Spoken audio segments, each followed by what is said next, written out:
major Pierre Laurence. Je suis l'adjoint au commandant de l'EDSR de la Guadeloupe. Aujourd'hui, donc, nous effectuons un contrôle routier spécifique vitres teintées.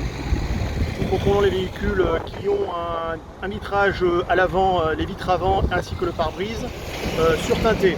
Je rappelle la législation, depuis le 1er janvier 2017, les vitres avant et le pare-brise ne doivent pas dépasser une opacité de 30%, c'est-à-dire 70% de la lumière doit passer.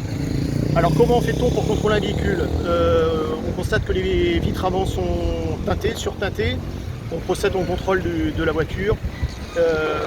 Pour pouvoir verbaliser, en fin de compte, il faut que l'on ne voie pas à l'intérieur du véhicule, que l'on ne voie pas les mains du conducteur, ou alors ça peut nuire aussi à la sécurité des usagers, des piétons vulnérables ou des motards, car ils ne voient pas l'intention du conducteur sur l'appréhension en fin de compte de l'attention qu'ils doivent apporter lorsqu'un piéton traverse la chaussée.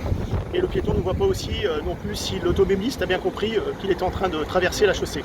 C'est de même aussi pour les motards, parce que les motards ne voient pas les gestes du conducteur s'il a été vu par l'automobiliste, et ça peut s'avérer aussi dangereux. Et le troisième point aussi, c'est le contrôle routier que nous faisons jour et nuit.